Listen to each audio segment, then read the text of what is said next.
ఈ రోజు రాయలసీమ ఈ మాత్రం ఉందంటే దానికి స్ఫూర్తి ఎన్టీ రామారావు గారనే విషయం మీరు గుర్తుపెట్టుకోవాలి. మీకు కావాల్సింది కులాలు, మతాలు, ప్రాంతాలు కాదు.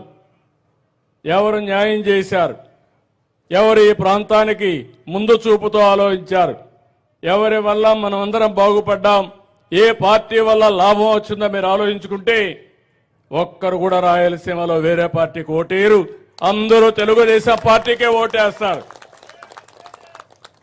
ఎందుకు నేను ఈ మాట వాడుతున్నానంటే అందరూ కూడా రాయలసీమ అంటే ఇది రాళ్లసీమ, ఎడారిగా మారిపోతుంది, ఈ ప్రాంతానికి ఏమీ చేయలేమంటే కాదు, ఈ ప్రాంతాన్ని ఆదుకుంటామని, ప్రాజెక్టులు కడతామని శ్రీకారం చుట్టిన ఏకైక వ్యక్తి నందమూరి తారక రామారావు గారు. ఆ రోజు ప్రాజెక్టులు ప్రారంభించారు. అక్కడి నుంచి పట్టుదలగా నేను ముందుకు పోయాను.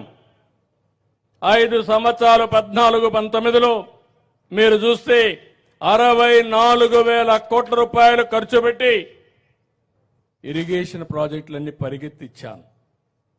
బ్రహ్మాండంగా పనిచేశాం.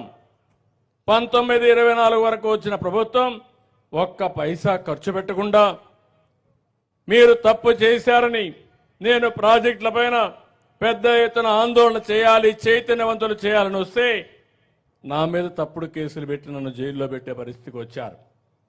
కానీ ఈరోజు మళ్ళీ చెప్తున్నాను, పోలవరాన్ని గోదావరిలో ముంచేశారు. డయాఫామ్ వాళ్ళు పోగొట్టే పరిస్థితికి వచ్చారు. 400 కోట్ల రూపాయలతో పనిచేస్తే మళ్ళీ ప్యారలల్గా కాలువని డయాఫామ్ వాళ్ళు కొత్తగా నిర్మాణం చేయాలి. దీనికి 1000 కోట్లు అవుతా ఉంది. 400 కోట్లు పోయింది. ఇప్పుడు అదనంగా 1000 కోట్లు ఖర్చు పెట్టే పరిస్థితికి వచ్చారు. ఢిల్లీ కూడా కాలయాపన 5-6 సంవత్సరాలు అయ్యే పరిస్థితి వచ్చింది. మొన్ననే మీరందరూ ఈసారి ఎప్పుడు గెలవనే రాయి చోటును కూడా గెలిపించారు.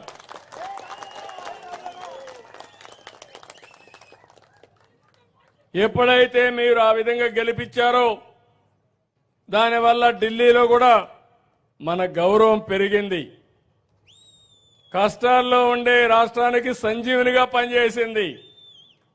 వెంటిలేటర్ మీద ఉండే రాష్ట్రానికి ఆక్సిజన్ ఇచ్చింది.